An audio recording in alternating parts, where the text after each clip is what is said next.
Ya, selamat siang teman-teman semuanya. Saya Budianto. Sebagai perkenalan, background saya saat ini adalah full-time investor saham. Awal karir saya adalah di akuntansi. Saya pendidikan juga akuntansi. Pertama kali kerja di kantor akuntan publik PricewaterhouseCoopers, PwC, 11 tahun. Lalu pindah ke perusahaan kelapa sawit, Eagle High Plantations, kode saham BWPT, 8 tahun. Saya pimpin divisi macam-macam, ada operasional pabrik kelapa sawit, corporate governance, internal audit, risk management, dan lain-lain. Dan karir terakhir saya adalah grup CFO di Taman Safari Indonesia, grup sebelum saya full time jadi investor saham. Mulai investasi udah dari sejak di PricewaterhouseCoopers sih. Tapi keputusan full time-nya ya setelah saya tidak lagi di Taman Safari Group ya. Oke, kita mulai aja.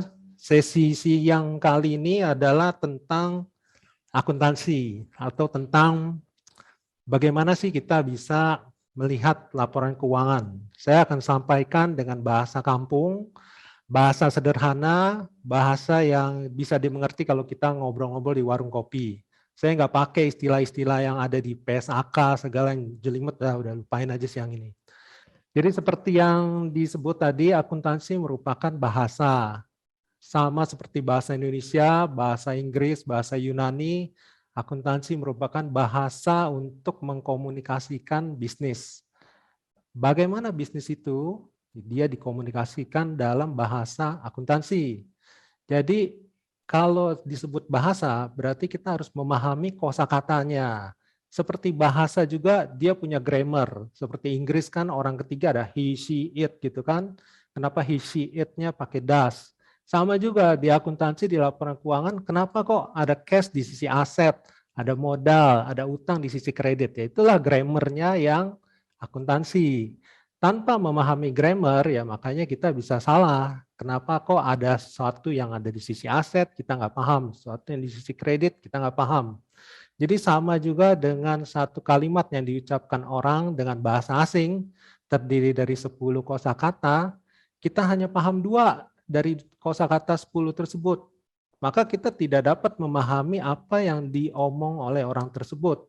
Sama dengan laporan keuangan, kalau kita hanya mau lihat laporan keuangan profit and loss saja, kita tidak lihat satu rangkaian keseluruhan dengan balance sheet, dengan cash flow, ya kita tidak bisa memahami apa sih yang sebenarnya ingin disampaikan dalam bisnis tersebut.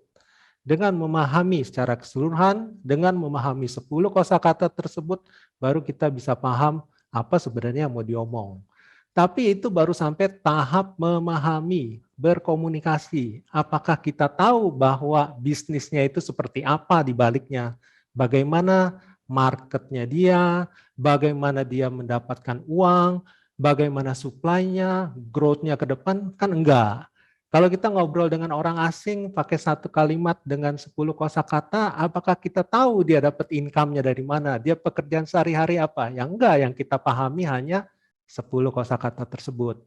Jadi sama juga kalau kita menguasai akuntansi, jangan berpikir kita itu hebat. Wah, saya ngerti nih angka-angka di balik fundamental emiten tersebut. Angka-angka ini berasal dari sini. Yes, you are good in that sense, kuantitatif doang. Tapi kita memahami nggak bisnis yang ada di baliknya, itu yang kualitatif. Tapi penjelasan siang ini kita nggak sentuh kualitatif, kita lebih ke arah kuantitatifnya dulu. Bagaimana memahami kuantitatif dari laporan keuangan tersebut, ya. Dengan awalan seperti itu, dalam 1,5 jam ke depan, kita akan kasih kursus singkat bahasa, yaitu bahasa akuntansi. Nah, mudah-mudahan teman-teman semua bisa ikut berjalan sama saya, kita bisa paham step by step. Saya coba bawakan tidak rumit dengan bahasa kampung seperti kita lagi ngobrol di warung kopi. Oke ya, saya share screen. Jadi kita akan lihat bagaimana sih melihat akuntansi atau kursus bahasa singkat untuk investor. Ya, Accounting for Investor ini adalah salah satu materi dalam Think Research Institute. Seperti yang teman-teman ketahui atau pahami, laporan keuangan terdiri dari 3 komponen utama. Ya, ada yang namanya profit and loss atau laporan laba rugi, Ada yang namanya balance sheet atau neraca, ada yang namanya cash flow atau laporan arus kas. Kalau teman-teman lihat emiten manapun, pasti laporan keuangannya ada 3 komponen ini. Tidak ada satu emiten pun yang tidak punya atau missing salah satu ini. Ini semua juga harus dilihat dalam satu kesatuan utuh, seperti yang tadi saya bilang, pahami kosakatanya semua dalam satu rangkaian, tidak bisa kita lihat sepotong-sepotong. Nah, kita pemahaman awal laporan laba rugi yaitu adalah laporan keuntungan yang didapat oleh si perusahaan tersebut.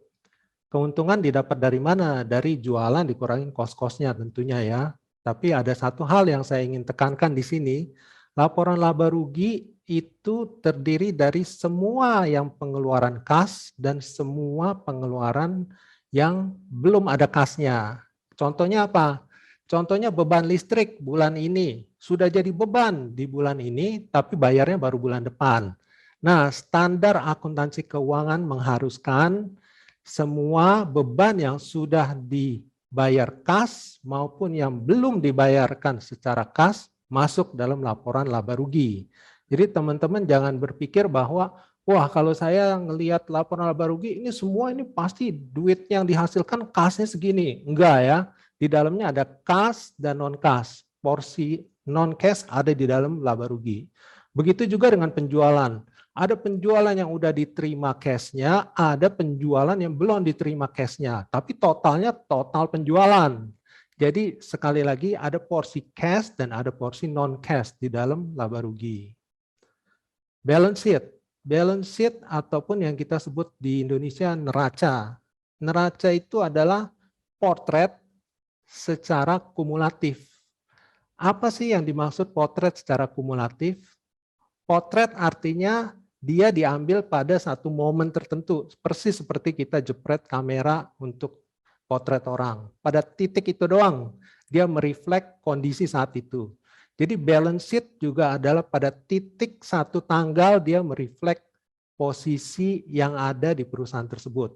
Ya, kalau beda tanggal, beda saat penjepretannya, pemotoannya, itu udah beda lagi kondisinya. Terus dia bersifat kumulatif. Apa sih yang dikumulatif? Yang dikumulatif itu adalah laba rugi dari sejak awal berdirinya perusahaan. Jadi sejak perusahaan baru berdiri, terus beroperasi. Nah, udah 20 tahun nih kita mau potret. 31 Desember, maka itulah balance sheet atau potret secara kumulatif dari perusahaan sejak awal berdiri sampai tanggal 31 Desember 2020 contohnya. Cash flow itu menggambarkan aliran kas yang terjadi di dalam perusahaan tersebut. Dari mana dia dapat duitnya, kemana dia keluarin duitnya, as simple as that. Dia menggambarkan perputaran aliran kas ke siapa, dari mana, ke siapa, dari mana, ke siapa, dari mana. Jadi dengan adanya 3 pemahaman ini, teman-teman bisa melihat, oh ternyata laporan keuangan komponennya ada 3. Laba rugi biasanya menggambarkan 1 tahun ya. 1 tahun dari 1 Januari sampai 31 Desember. Apakah laba rugi paling penting? Enggak juga. Kenapa? 1 tahun menggambarkan apa? 1 tahun menggambarkan waktu bumi mengelilingi matahari. Itu 1 tahun, 365 hari. Kenapa lamanya waktu bumi mengelilingi matahari harus dijadikan dasar pengambilan keputusan apakah bisnis ini bagus apa enggak? Ya kan? Bisa aja pada saat dia mengelilingi matahari dia ada di bagian gelap, bisa dia ada di bagian terang, kok pada saat dia gelap dan pada saat dia terang, kita harus ambil keputusan berdasarkan laba rugi doang gitu kan. Makanya saya bilang kosakata dan pemahaman komunikasi bahasa itu menyatu menyeluruh. Dan tadi saya juga bilang balance sheet adalah neraca potret, cash flow laporan arus kas ya. 3 itu teman-teman udah pahami perbedaannya, kita move ke next slide-nya. Jadi seperti yang kita ngobrol, kalau investor tidak harus aset yang ada di kiri sama dengan liabilities plus equity. Kalau akuntansi berani bilang aset tidak sama, itu udah pasti nggak lulus di mata kuliah tersebut. Aset tidak sama Pak dengan liabilities plus equity. Oh ya kamu deh aja, ulang lagi ya. Udah pasti kalau di kuliah akuntansi aset harus sama dengan liabilities plus equity. Nah disinilah kita berada. Kita melihat siang ini dari kacamata investor, mengapa aset kok bisa tidak sama dengan liabilities plus equity? Ya karena ada beberapa komponen yang kita rasa ini bukan aset ini. Ini hanyalah suatu permainan akuntansi kanan kiri, ini nggak ada hubungannya dengan bisnis atau fundamental dari operational emiten bisnis tersebut. Nah itu yang kita coba lihat ya. Ini tadi saya sudah mention, aset belum tentu sama dengan liabilities plus equity. Itulah yang di balance sheet. Nah, kenapa TRI menampilkan balance sheet yang paling awal? Menurut TRI, balance sheet adalah komponen yang paling penting dari 3 laporan keuangan tersebut. Di mana dia mereflek atau mencerminkan kumulatif kinerja yang telah dicapai atau diraih oleh perusahaan sejak awal berdiri sampai tanggal posisi yang kita mau lihat tersebut. Sehingga kita bisa melihat tren, konsistensi, ritme dari manajemen menjalankan perusahaan itu semua reflect di balance sheet. Kalau kita cuma lihat profit and loss seperti yang saya bilang, sama dengan kita cuma melihat kinerja pada saat perusahaan itu selesai mengelilingi matahari dalam 365 hari. Ya, karena itu balance sheet menurut TRI adalah yang komponen paling penting dan kita tampilkan pertama dan kita akan bahas lebih banyak dan lebih detail pada siang hari ini. Bagaimana TRI membagi klasifikasi aset di dalam balance sheet tersebut? TRI membaginya ke dalam 3 komponen. Basically, kita hanya bagi ke dalam satu yang namanya working capital atau modal kerja. Biasanya kita kasih warna hijau. Komponen kedua, fixed asset atau aset tetap. Biasanya kita kasih warna biru. Komponen ketiga adalah other asset. Pokoknya aset yang bukannya working capital, bukannya fixed asset, ya kita golongin aja other asset. Nah, dengan 3 klasifikasi ini kita jadi memahami bagaimana perusahaan ini komposisinya. Lebih beratkah dia di working capital, atau lebih beratkah dia di fixed asset, atau ternyata bukan working capital dan fixed asset isi yang paling banyaknya, malah other asset. Berapa persen? Nah, dari situ kita bisa memahami apakah ini perusahaan heavy capex, low capex, heavy working capital, atau bukan. Kalau kita membaginya secara 3 ini. Kita akan lihat juga komponen working capital, ya. Fixed asset nanti saya akan jelasin, dan sisanya itu others. Oke, kalau teman-teman udah lihat ini, kita move ke next-nya, working capital, ya. Working capital komponen paling atas yang ada di balance sheet, yang ada di laporan keuangan halaman pertama, baris paling atas nih, nama abjad pertama itu cash and equivalent. Kas dan setara kas. Apa sih maksudnya kas dan setara kas? Kas dan setara kas itu adalah darah di dalam bisnis ya. Darahnya itu adalah komponen yang paling penting. Kita mau mulai bisnis apapun itu udah pasti diawali dengan butuh duit. Nggak ada bisnis yang nggak butuh duit. Nah itu kita punya duit hasil penjualan juga masuknya sebagai duit. Jadi cash and cash equivalent itu adalah blood in business, darah di dalam bisnis. Apa sih bentuknya? Bentuknya bisa macam-macam. Bisa cash, duit tunai, benar-benar uang tunai. Bisa saldo yang ada di bank. Bisa deposito berjangka yang ditaruh di bank. Bisa juga investasi saham cair yang diperjualbelikan perusahaan, ready untuk jadi cash dalam 2 hari, T+2. Itu semua juga bisa kita galongkan ke dalam cash and equivalentnya, ya. Kalau manusia istilahnya dari tanah kembali ke tanah, maka bisnis dari uang kembali ke uang. Ujung-ujungnya memulai bisnis itu pakai uang, tapi ujung-ujungnya juga kita ingin mendapatkan uang dengan berbisnis tersebut. So this is the blood in the business. Nah, menurut TRI, apa sih yang penting kalau kita lihat cash itu? Kita mau lihat kita punya kecukupan duit nggak sih? Atau yang disebut cash buffer. Jadi kalau ini sama ya, kalau kita ambil contoh misalnya kita mau bikin warung Tegal ya, ekonomi kerakyatan yang ada di mana-mana. Nomor 2 mungkin rumah makan Padang sih. Rumah makan Padang di Papua juga ada. Tapi saya ambil warung Tegal contohnya. Kalau kita mau bikin warung Tegal, kan kita perlu modal uang. Nah, juga kita perlu modal uang untuk bertahan dalam bisnis warung Tegal selama berapa lama ke depan. Antara lain kita perlu bayar gaji karyawan, kita perlu beli bahan baku tiap pagi belanja ke pasar, kita perlu bayar supplier-supplier kita yang sediain sayur, es batu, dan lain-lain. Nah, kalau semua pengeluaran-pengeluaran operasional itu sebulan misalnya let's say 3 juta atau 2 juta, cash yang kita punya 60 juta, berapa lama kita bisa bertahan? Nah, itulah yang namanya cash buffer, kecukupan cash untuk membiayai operasional tersebut. Jadi sama seperti manusia, pada saat lagi pandemi, kita misalnya kena pengurangan jam kerja, nah duit di dompet sama duit di bank, ini bisa bertahan berapa lama nih selama pandemi belum selesai-selesai nih, kan kita mesti ngitung-ngitung dong, bayar listrik, bayar sekolah anak, beli makan, tapi gaji kena potongan sekian. Nah itu juga sama, cash buffer, sama seperti bisnis. Jadi teman-teman nggak usah pusing, nggak usah bingung, lihat aja ke diri sendiri. Kalau saldo cash saya ini bisa cukup untuk berapa bulan nih bertahan, kalau misalnya saya dengan gaji sekian atau gajinya tidak ada gitu ya. Sama di bisnis juga kita mau dapat atau mau berinvestasi di perusahaan yang memiliki cash buffer cukup, ya, tidak berkelebihan tapi juga tidak berkekurangan, cukup untuk membiayai operasional dia let's say 6 bulan ke depan. Jadi kalaupun ada pandemi itu kita masih bisa bertahan di perusahaan tersebut selama 6 bulan ke depan tanpa misalnya dapat penghasilan dari penjualan ataupun apapun, kita masih sanggup survivability dari perusahaan tersebut. Next, yang ada di working capital bentuknya adalah inventory atau persediaan, ya. Nah, apa sih persediaan? Persediaan itu TRI simple mendefinisikannya sebagai cash yang sudah berubah bentuk menjadi produk yang bisa dijual.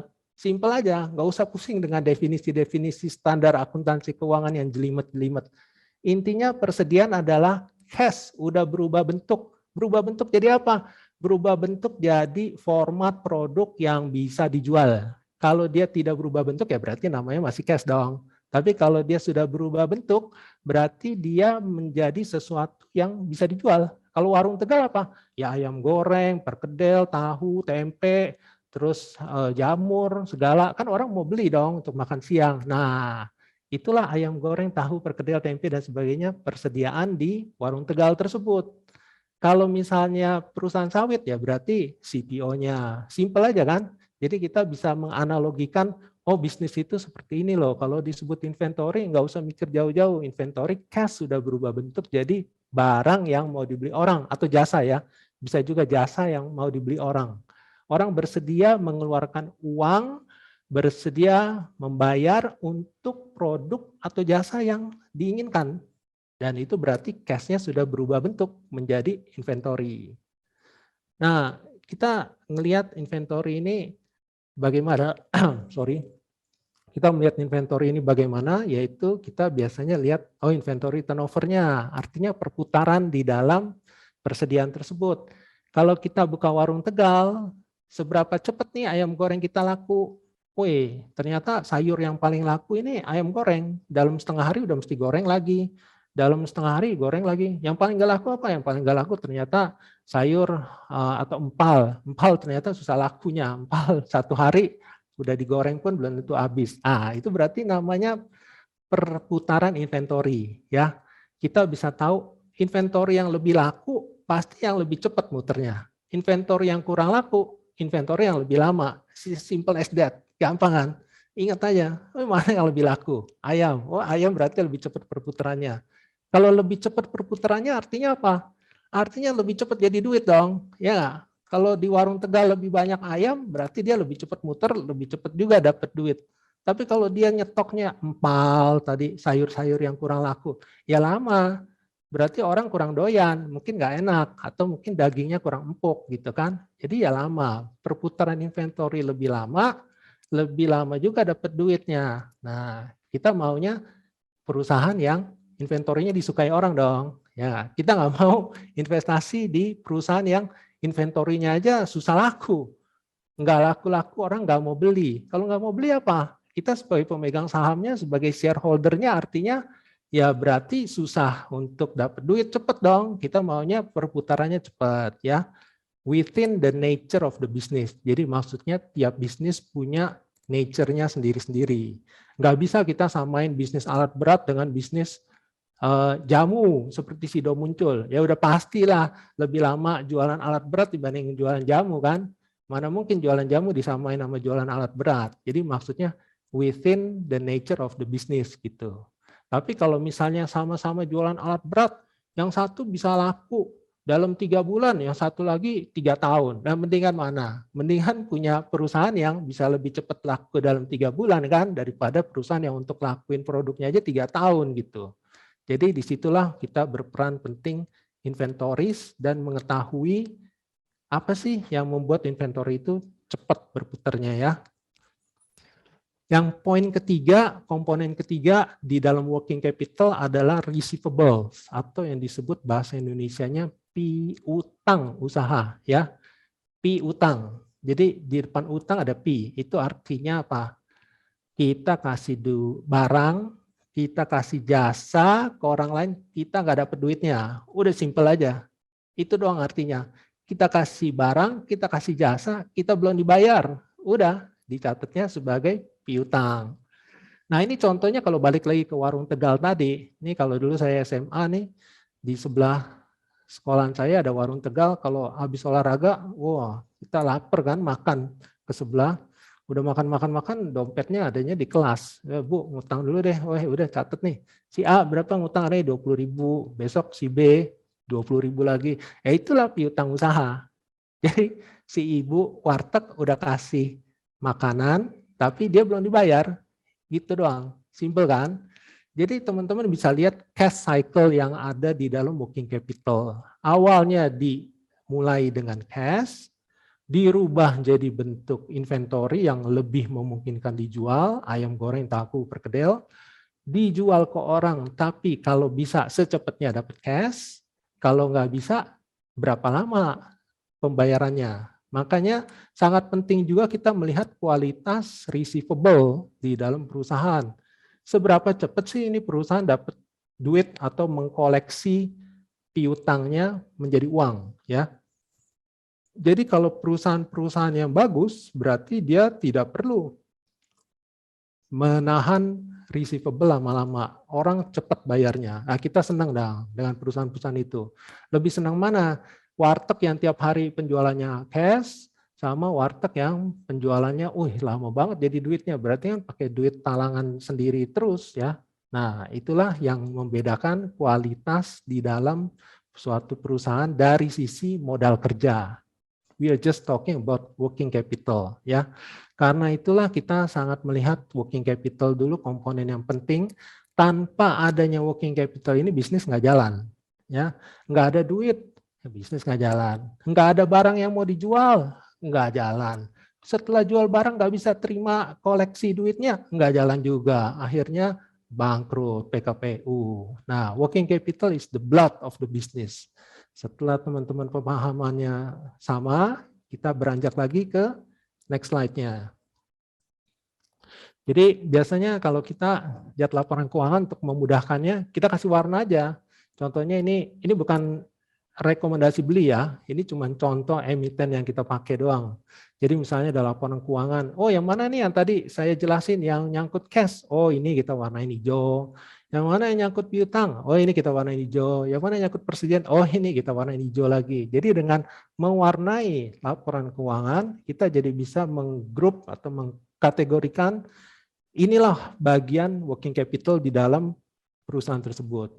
Ya, ini untuk memudahkan supaya nggak terlalu menjelimet gitu ya. Ini barisnya aja ada 10 ke bawah nih aset, aduh pusing banget sih. Tetap stick yang mana working capital, itu dulu tentukan. Oke? Nah, baru kalau teman-teman udah paham kira-kira working capital, kita masuk lagi ke fixed asset. Fixed asset simple adalah barang-barang fisik yang dibeli untuk mengenerate revenue. Kenapa alasannya seperti itu definisi yang dipakai TRI? Jadi kalau misalnya kita punya warung Tegal, tentunya pada saat kita mau jualan, kita harus punya bangku, punya rak display kan untuk majang tuh nasi, telur, tahu, tempe, perkedel, punya piring, punya wajan, punya kompor. Nah, semua itu kan adalah fixed asset. Dia dibutuhkan untuk menghasilkan inventory. Inventory ujung-ujungnya dijual, menghasilkan revenue. Jadi fixed asset adalah barang-barang secara fisikal yang dibeli atau diakuisisi untuk bisa mengenerate revenue. Kalau dia nggak ada hubungannya sama revenue, maka mungkin dia bukan fixed asset loh, ya. Mungkin dia harusnya ada aset. Jadi barang dibeli, tapi kok kayaknya nggak ada hubungan ya sama revenue. Contohnya di warteg pasang pajangan kucing yang tangannya melambai-lambai gini. Kalau nggak ada pajangan kucing, kira-kira revenue-nya akan turun atau enggak sih? Ya itu mungkin ada aset pajangan kucingnya kan, belum tentu ada hubungan sama revenue-nya. Nah, cuman kalau nggak ada rak di dalam warung Tegal, kita nggak bisa lihat barang yang mau dijual, ayam berapa, ada sayur apa. Oh itu kan ada hubungannya, oh saya mendingan pindah ke warteg sebelah aja deh. Warteg sebelah displaynya udah menarik, pakai lampu bling bling bling bling bling bling gitu kan. Nah terus lebih kelihatan sayurnya. Nah itulah namanya fixed asset. Dia perlu untuk mengenerate revenue. Ya, jadi as simple as that, teman-teman nggak usah pusing, aduh ini namanya pusing apa ya, nggak usah. Working capital apa fixed asset nih? Kalau working capital yang tadi, fixed asset yang ini. Fixed asset butuh untuk diganti, dia butuh untuk ada umurnya ya. Kalau wajan, kompor, kayak di warung Tegal itu kan udah pasti perlu diganti. Nggak mungkin bisa tahan selamanya itu. Nggak ada wajan, kompor forever. Ntar setelah berapa tahun udah menghitam, ya kan, perlu beli kompor baru. Sama, fixed asset juga gitu. Setelah berapa tahun perlu diganti karena udah umurnya habis, ya. Nah, pada saat beli pertama kali di muka itu kan berarti cash-nya kita kekunci, ya enggak? Kita beli wajan, beli rak, beli display itu cash modal usaha kita itu kekunci di awal. Dia baru bisa menjadi cash lagi setelah kita sukses jualan si tahu, si telur, si ayam, si perkedel gitu kan. Kalau kita nggak bisa jualan, maka dia tetap duitnya kekunci. Jadi hati-hati juga ngelihat perusahaan yang fixed asset-nya gede, tapi ternyata jualannya susah. Wah, kapan balik modalnya untuk fixed asset? Bahkan mungkin kalau fixed asset-nya udah habis, umurnya sudah selesai, sudah rusak, ini modalnya untuk beli yang pertama aja belum balik-balik gitu kan. Nah, kalau TRI mengklasifikasikan mana working capital, mana fixed asset, teman-teman jadi lebih mudah untuk melihat, oh ini perusahaan berat di working capital, ini perusahaan berat di fixed asset. Sehingga kita bisa menentukan problem-problem apa kira-kira yang ada di perusahaan yang heavy fixed asset-nya, problem apa yang ada di perusahaan yang heavy working capital-nya ya. Jadi simple aja, fixed asset cuman gitu doang kok, ya, nggak usah terlalu pusing. Sama seperti yang tadi, saya juga bilang, kalau bisa kita warnain aja. Di TRI kita warnai dengan warna biru untuk memastikan, oh ini loh yang kita sebut sebagai fixed asset. Contohnya ya di DSNG ini perusahaan sawit, ada aset tetap, ada hak guna, ada perkebunan plasma. Nah, barang-barang inilah yang masuk sebagai fixed asset. Jadi teman-teman tidak terbingungkan dengan baris yang begitu banyak. Oh, inilah yang disebut fixed asset. Kalau kita sudah tentukan mana yang working capital, mana yang fixed asset, nah berarti sisanya seperti yang tadi kita mention di awal, other. Ya, other itu adalah aset-aset yang merupakan hasil sisa transaksi usaha, tapi tidak berkepentingan dengan revenue generation dari bisnis tersebut. Contohnya apa? Ya contohnya ada deferred tax, aset pajak tangguhan tuh. Nah itu udah, itu hasil hitung-hitungan aja deh di atas kertas gitu kan. Terus ada juga piutang karyawan. Ya piutang karyawan, kalau karyawan pinjam duit buat bayar uang sekolah anak kan nggak ada hubungan sama bisnisnya warteg kan. Nah jadi barang-barang yang kita masih bingung, aset-aset apa yang kita masih bingung, ini apa sih? Working capital atau fixed asset, taruh aja dulu di other asset. Jangan sampai kita terkecoh gitu ya. Setelah kita tahu lebih jelas, lebih dalam, baru kita pindahin. Kalau misalnya, oh kita udah paham nih, ini harusnya masuk sebagai fixed asset. Kita pindahin dari other asset. Ya comot, set, pindahin ke fixed asset. Kalau kita udah lebih paham, oh ini barang harusnya working capital, nah kita comot lagi, pindahin. Tapi awal-awalnya kalau kita masih bingung, sikat semua ke other set. Dan jangan salah, fixed asset di satu bisnis bisa beda dengan di bisnis lain tidak menyebutnya fixed asset. Contohnya apa? Contohnya tanah. Tanah di perusahaan kelapa sawit jelas-jelas fixed asset, aset tetap. Dia butuh untuk ditanam pohon kelapa sawit. Kalau nggak ada tanah, nggak bisa tumbuh dong pohon kelapa sawit. Tapi tanah di perusahaan properti adalah inventory, persediaan. Perusahaan properti jualannya tanah, itu yang dijual sebagai persediaannya dia. Entah tanahnya sedang dalam pengembangan, tanahnya masih berupa kaflingan, ya itulah tanah yang dijual oleh perusahaan properti. Jadi barang yang sama di bisnis yang berbeda bisa dikategorikan berbeda, ya. Terlepas nih dari si akuntan atau auditornya menggolongkan apa, teman-teman harus punya independensi dan pemahaman ini barang inventory, ini barang fixed asset. Jangan terlalu terpengaruh. Oh ya ini kalau disebut auditornya udah pasti, udah auditornya Big Four lagi pasti dia benar deh. Enggak juga ya. Punya pemahaman tentang bisnis yang tadi saya jelasin, dan dari situ bisa ditentukan working capital, fixed asset, apa other. Working capital blood-nya, darah yang mengalir di dalam tubuh, fixed asset adalah tubuhnya yang menaungi beredarnya darah, maka other asset itu adalah sisanya atau gas kentutnya, ya. Jadi itu adalah gas buangan, other, tidak berpengaruh terhadap kegiatan bisnis atau sirkulasi dari darah dalam bisnis tersebut. Nah, simple ya, nggak susah kan?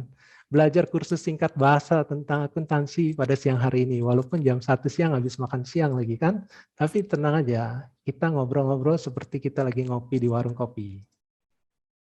Intangible asset goodwill, udah deh, lain kali nanti kalau masih ada sempat kita cerita lagi. Cuman saat ini ya, yang penting tahu aja working capital, fixed asset, other asset, ya, other asset item-item yang tidak ada hubungan sama revenue generation, gas buangan kentutnya. Oke, setelah teman-teman paham, oh ternyata aset isinya kita bisa bedakan 3 aja, working capital, fixed asset, other, lebih simpel. Kita masuk lagi ke liability, ya. Selalu nih kalau di perusahaan pasti ada liability, tidak mungkin perusahaan tidak punya liability. Nah, bagaimana sih melihat liability supaya lebih gampang diklasifikasikan? Liability menurut TRI kita bagi menjadi 3 ya. Ada yang namanya business payable, business loan, sama other harusnya ya. Minority interest itu kalau udah beranak pinak lah konsolidasi. Kalau sekarang saya jelasin minority interest, ntar teman-teman bingung. Pokoknya sama juga 3. Business payable, business loan, other ya, other liabilities. Nah, apa sih yang dimaksud business payable, apa yang dimaksud business loan, apa yang dimaksud other? Mari kita maju ke kursus bahasa berikut. Business payable. Business payable adalah utang tanpa bunga untuk menghasilkan barang atau jasa. Ah, simple ya. Utang enggak pakai bunga untuk menghasilkan barang atau jasa. Kembali ke contoh warteg. Apa sih yang dimaksud kalau business payable di warteg tersebut? Ya business payable di warteg tersebut adalah si pemilik warteg belanja sayur, daging, telur, segala, cuman ngutang. Ngutangnya berapa lama? Misalnya ngutangnya kalau warteg nggak bisa lama-lama kali ya, mungkin 2 hari doang atau paling lama seminggu. Tapi kalau bisnis kan bisa pakai utang atau kita sebut termin dalam misalnya 30 hari ke depan atau 60 hari ke depan baru dibayar. Tapi tidak ada bunganya. Kalau bisa dibayar dalam 30 hari, bisa dibayar dalam 60 hari, itu tanpa bunga. Nah itulah yang kita sebut business payable. Jadi utang ke supplier-supplier kita untuk kegiatan memproduksi inventory. Nah ini yang disebut other people money, ya kan? Jadi asset is what you own, apa yang kamu miliki. Liabilities is what you owe, apa yang kamu utang ke orang lain. Salah satu what you owe is in the form of business payable, utang tanpa bunga. Kalau dikasih lebih lama, nggak usah bayar bunga, mau nggak? Oh, mau dong. Boleh beli ayam daging dari seminggu, jadi 30 hari aja bayarnya, nggak usah pakai bunga. Oh, pasti mau pemilik warteg. Nah, jadi kalau di sini berarti kita mau melihat bagaimana sih dia perputaran payable-nya. Karena apa? Karena kalau misalnya kita, kalau contoh warteg kan enak ya, tiap hari dapat cash gitu. Terus kalau bayar ayamnya atau dagingnya bisa nunda 2 hari aja, berarti kan dia udah lebih cepat 1 hari kan. Hari ini terima duit dari jualan, cuman bayar utang dari beli sayur dagingnya masih 2 hari lagi. Sama juga, kalau kita di bisnis terima duitnya bisa lebih cepat daripada kita bayar kan berarti oke. Tapi ada juga perusahaan-perusahaan yang bisnisnya bayarnya ke supplier lebih cepat daripada dia dapat duitnya. Berarti kan kita belum dapat duit, tapi kita udah bayar terus ke supplier kita kan. Nah itu sama juga kita ngomong tentang payable turnover. Kalau tadi di piutang kita ngomong receivable turnover, ataupun di inventory kita ngomong inventory turnover, di payable kita ngomong payable turnover. Jadi perputaran si payable tersebut. Nah, bagaimana perputarannya? Ada juga loh perusahaan yang memang dalam kondisi pandemi kemarin dia tetap disiplin menjaga hubungan baik dengan supplier. Dia bayar supplier-suppliernya sesuai jatuh tempo pembayaran tepat waktu, ya, sehingga hubungan baik dengan supplier bisa terus terjaga. Pada saat pandemi sudah lewat, mereka tetap memiliki hubungan baik. Nah, kita mau melihat kualitas manajemen atau bayar payable-nya itu bagaimana.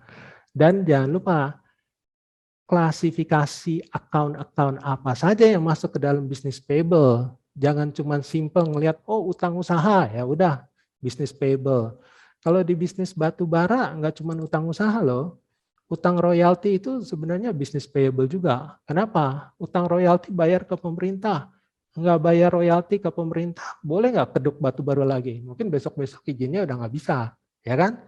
Jadi hati-hati juga. Kita perlu tentukan mana yang payables di dalam suatu bisnis. Ingat aja, pokoknya tanpa interest saja. Karena kita sudah ngerti, teman-teman ngerti tanpa interest, maka bisnis loan lebih gampang. Bisnis loan adalah yang dengan interest. Kalau ada bunganya, pinjaman bank tuh punya cicilan fix, kapan harus bayar, berapa bunganya, kapan bayar bunganya, kalau nggak bayar diapain, ditelepon debt collector, ditagih, nah itu udah pasti bisnis loan deh. Klasifikasi yang kayak gitu, gitu-gitu udah pasti bisnis loan, ya. Jadi simple, TRI membagi cuma bisnis payable dan bisnis loan. Bisnis loan umumnya adalah utang berbunga untuk beli fixed asset ataupun untuk dapat modal kerja, tapi semua dibayar dengan bunga. Jadi ada bunga yang melekat terhadap utang tersebut supaya kita bisa dapat duit, ya kan? Kalau yang tadi sebenarnya bisnis payable lebih ke arah tidak ada bunga. Jadi buat yang kasih utangan dia catat piutang, buat kita nyatetnya utang, ya kan? Sama nih, berarti yang sana kasih jasa atau kasih barang belum dapat duitnya. Nah, kalau di kita kasih barang, kasih jasa belum dapat duitnya piutang. Kalau di sana berarti utang. Gampang kan? Tinggal satu buang P-nya, satu pakai P gitu kan. Bisnis loan lebih gampang lagi. Yang ada bunga, semua bisnis loan deh. Mau itu leasing juga bisnis loan loh.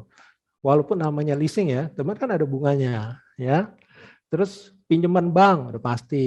Jadi semua yang mengandung unsur bunga kita kategorikan sebagai bisnis loan. Oke.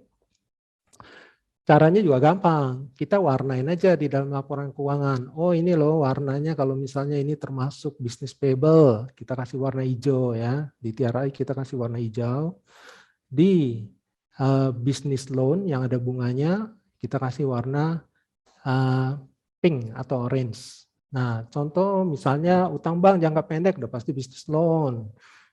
Sewa guna usaha, leasing, udah pasti bisnis loan, obligasi, udah pasti bisnis loan. Dari situ kan kita bisa lihat, oh ternyata perusahaan ini didominasi oleh pinjaman berbunga atau utang usaha, ya kan? Contohnya perusahaan sawit itu biasanya atau perusahaan batu bara tingkat pinjaman bunganya cukup tinggi, ya. karena modal yang digunakan untuk memutar atau beli alat-alatnya, izin lahan, tanahnya itu cukup tinggi sehingga dibantu oleh pinjaman bank berbunga. Tapi kalau bisnis-bisnis yang consumer good, contohnya seperti Unilever, Sido muncul, itu nggak ada interest bearing debt-nya, sangat cepat dia perputarannya. Jadi dengan memutarkan modal dengan jual barang, dapat duit, dia udah bisa bayar lagi supplier. Terus saja diputar seperti itu. Bahkan mungkin suppliernya yang ditekan, bisa nggak dimundurin lagi karena Unilever namanya udah besar banget gitu. Masih mau kerja sama saya, kasih dong terminnya dari 30 hari ke 60 hari. Ya udahlah, orang demi dapat omset bolehlah. Nah, jadi malah Unilever ataupun perusahaan-perusahaan besar consumer good punya kemampuan untuk menekan si supplier agar memanjangkan pembayarannya. Nah, kita juga bisa melihat sama seperti yang tadi di aset kita bisa melihat ini perusahaan heavy di fixed asset atau heavy di working capital. Di sisi liabilities kita juga bisa melihat apakah perusahaan ini heavy di pinjaman, tukang minjem kelas berat ya, belum apa-apa, udah di refinance lagi, keluarin obligasi lagi, wah tingkat leverage-nya tinggi sekali, atau dia ternyata simple dengan memutarkan piutang inventory bisa bayar supply-nya, jadi heavy di business payable-nya. Jadi lebih gampang untuk kita melihat komposisi dari suatu aset, komposisi dari liabilities-nya itu dengan mengklasifikasiin pakai warna, nggak terlalu bingung lah. Sisanya apa? Sisanya other liabilities. Gampang ya. Contohnya nih, yang nggak ada warna ini ada liabilities. Accrual lah, imbalan kerja lah, deferred tax lah, itu ada liabilities semua. Yang lebih penting adalah working capital-nya, business loan-nya, sisanya other. Nah, gampang kan? Setelah kalau kita bisa melihat korelasi seperti itu, kita mungkin bisa gambarin seperti di TRI kita juga menggambarkan, oh ternyata nih contoh ya, yang DSNG tadi perusahaan kelapa sawit Dharma Satya Nugraha. Dharma Satya Nusantara Group. Bukan anjuran beli sekali lagi ya, jangan sampai ini dianggap anjuran beli. Asetnya DSNG, komposisinya, oh ternyata aset DSNG komposisinya heavy di fixed asset 70%. Working capitalnya 15%, others 15%. Inilah komposisi asetnya DSNG.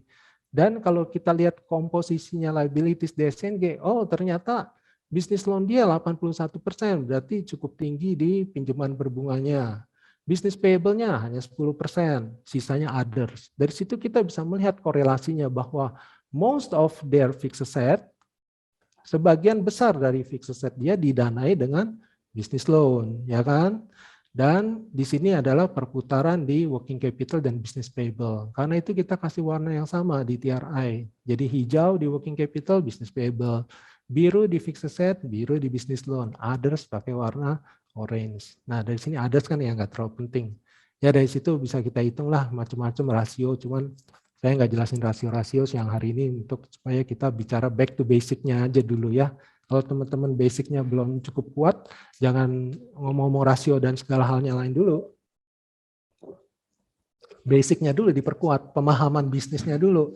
Ini barang apa sih yang ada di depan mata? Ini makhluk apa yang ada berdiri di depan mata kita? Apakah itu monster? Apakah itu hero? Nah, ada liabilities, tadi saya udah jelasin minority interest. Equity saya jelasin sepintas saja ya. Equity pokoknya adalah modal. Modal itu kalau kita diriin perusahaan harus setor ke notaris, itu yang namanya paid up capital.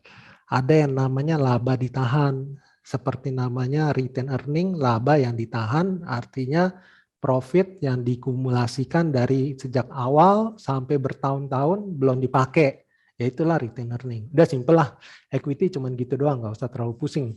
Tapi kan yang penting kita tahu komponen aset, komponen liabilities, dan pasti ada balancingnya equity. Terus kenapa saya bisa bilang tadi buat investor aset belum tentu sama dengan liabilities plus equity. Ya karena di dalam aset itu ada other asset ya.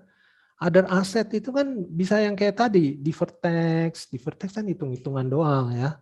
Terus di sini juga ada lagi yang kewajiban-kewajiban yang hanya dicatat non-cash karena sesuai standar akuntansi keuangan. Ya itu mungkin nggak ada hubungan atau korelasinya dengan bisnis inti atau pergerakan operasional bisnisnya perusahaan. Jadi menurut saya ya kalau aset others-nya aja gede, terus kita jadikan pertimbangan, wah ini perusahaan asetnya gede, tunggu dulu. Gedenya di mana? Gedenya di others lagi kan, tapi kita udah happy bahwa ada asetnya gede banget. Nah, menurut saya itu cara pandang yang keliru.